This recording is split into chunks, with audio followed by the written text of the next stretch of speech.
Hey, Chris. Hey Don, how you doing? All right.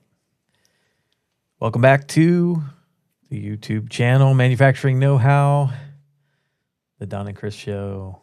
Welcome.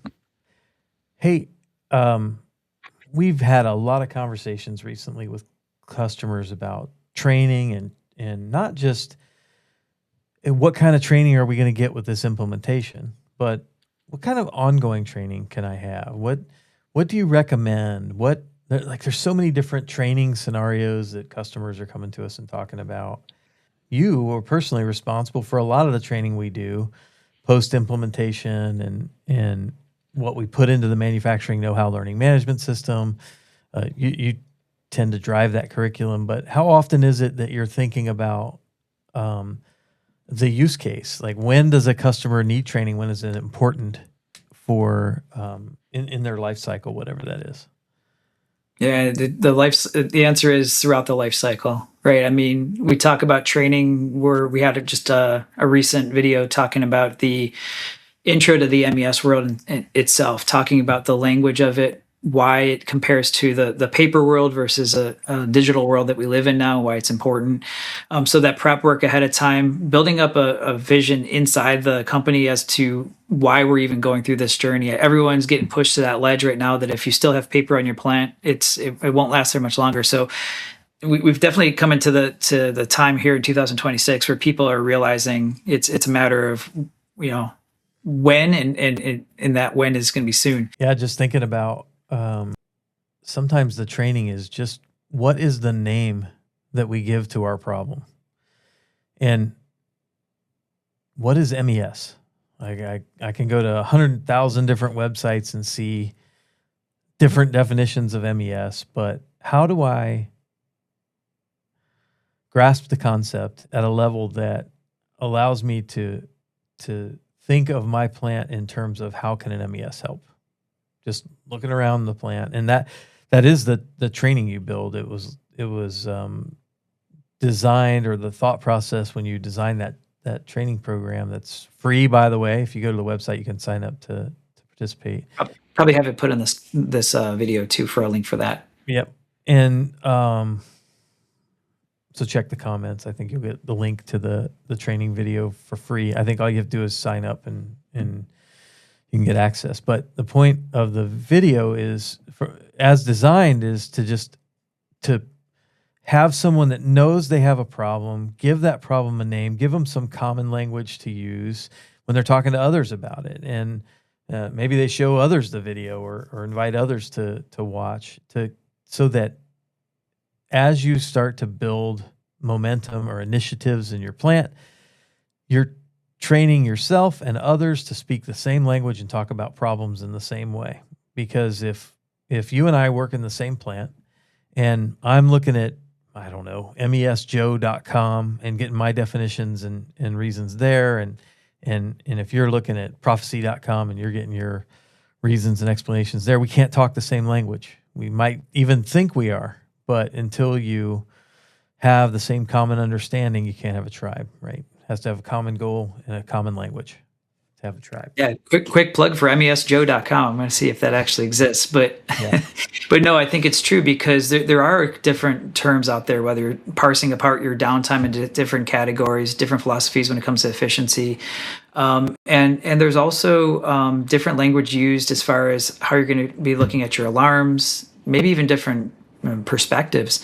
So it's good to do some basic research, but when it's time to start rallying the troops and having a common language, obviously it's good to pick one or two places tops and just dive in and see if they have the depth of knowledge needed to drive the entire implementation into fruition. And at the core of every MES, the reason why they have such a long sales cycle, why it's and why a lot of them, there's all these articles, why an MES fails.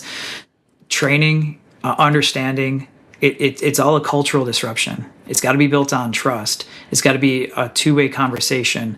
So training is one thing, but then also receiving feedback and being able to explain to people, this is why we're doing things the way they are. It's all part of that common language too. So yeah, it's very important. We're not just installing another machine or a PLC or a lab device or some other piece of capital equipment. We're literally changing the way that we do our processes. If we do it right, we're doing that right. That's a good thing because we talked before about reducing burden on operators and giving people more information and getting alerts to those, even all up to scheduling. That's a disruption, and hopefully we're changing the process, and that takes training and communication. Right. Um, so then that's talking about getting everybody on the same page and coming up with a common language and developing common goals.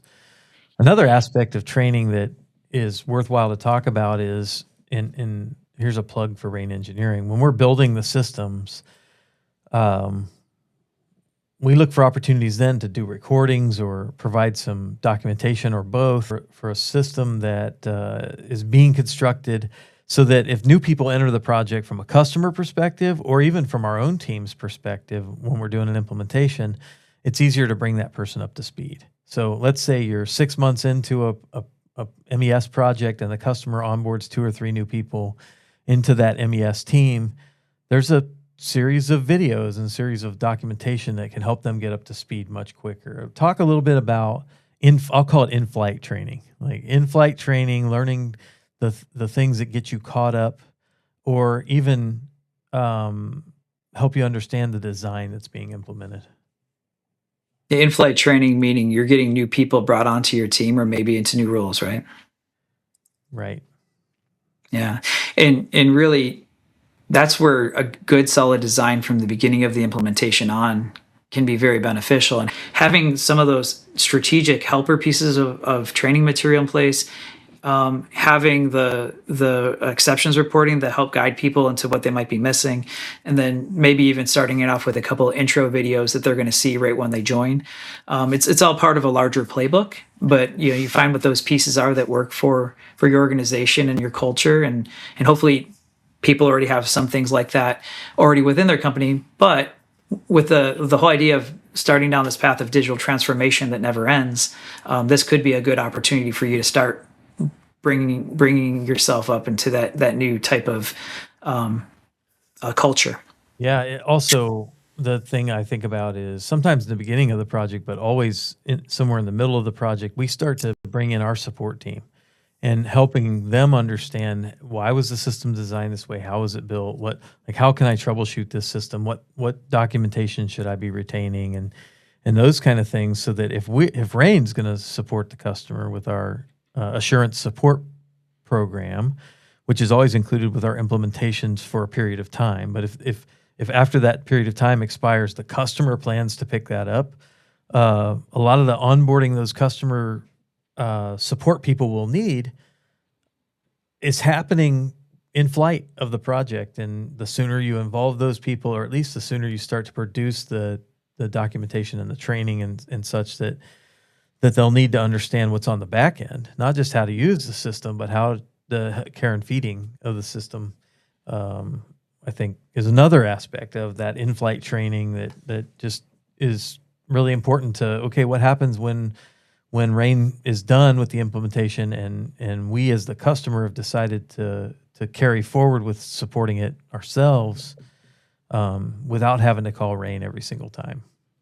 Yeah, becoming self-empowered is important, and the more they do that, the better the adoption is too. There's more people that understand it at a deeper level. Yeah, I was also going to mention the idea of understanding things at a deeper level being just the metrics that are on the screen. We talk about OEE. OEE is only going to be effective to an operator if they even understand what it means, and you could explain to them the components that they have more control over. It might be minor stops, it might be determining when it's time to call in a maintenance event. But really, it's about, hey, we've got the sophisticated equipment that we've been using. We have the sophisticated software now. Let's make sure that you're up to date, and so you can carry that forward in flight as the role that you're playing, whether it's quality or operations or beyond. You did an interesting training course that we house inside of Manufacturing Know-How that's like designing for efficiency. And if I was working for a company that had Plant Apps quality, and I wanted to explore, hey, could I look at the efficiency of the equipment online too? can you talk about that designing for efficiency video that you built, and what was the purpose of that? Yeah, sure. Yeah, you were talking about, yeah, you already have quality and you're interested. Hey, I already have the software, and Plant Applications is so powerful. It can do a lot of different modules at once, and it makes sense to keep using that same plant model. And so you could go and there's fundamentals course that's going to teach you the technical background of Plant Applications so you can understand how it thinks and eats and breathes. You might not be ready to fully implement something yourself. Then you could also take the efficiency course, instructor-led training, another one that is offered by Verlotic, and Rain Engineering is happy to participate in teaching that. But it really dives into here's what you need to be an administrator of it to help create a system. And I thought, what if we take a step back and just thought of efficiency agnostically, in a way that, again, uses that same kind of language that Proficy would use. You would be brought into that ecosystem of Proficy, looking at this course you're talking about, designing efficiency. And the idea of the course, whether you're a controls engineer, a supervisor, operations manager, or a plant applications person, brings everybody on the same page to say, this is the reason why we have efficiency. This is how it's going to help people. This is how we need to think about it so that we can connect it up, getting the machine signals most efficiently from the machine all the way through to the MES, and have everybody talking on the same page. So it was really more of a conceptual training that layers on top of what Velotic is already providing with their instructor-led training.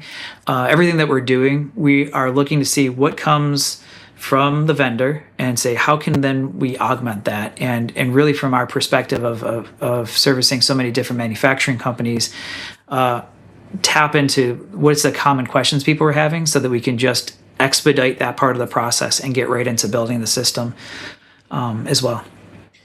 We're working on a ongoing curriculum for manufacturing know-how, and really it comes from customers coming to us and saying, do you have something that is this? And you ask them, tell me more. We don't have something like that, but I could put something together for you. Yep. And the manufacturing know-how learning management platform is growing and evolving. There's more content being added all the time, but the best content comes from questions from our clients. We use it as a part of the implementation team's tools for recording training and things like that to spin customers up, to do data validation. There's a lot of training in there for specific customers of ours for helping them log in and validate their data during an implementation process. Good stuff. A lot of great things happening in that platform. So kudos to you for as that platform matures. We have a great team here working to make things like that happen. It definitely takes a team. Yeah. If you want to know more about classroom training, how to add training to your implementation, if you want to know more about manufacturing know-how and what is there and what isn't, you can leave a comment below and we'll follow up. You should subscribe to our YouTube channel to hear more about ongoing content. You can schedule a consultation on our website and we can talk more about manufacturing know-how. Thanks, Chris, for being here today and talking training. Always a pleasure.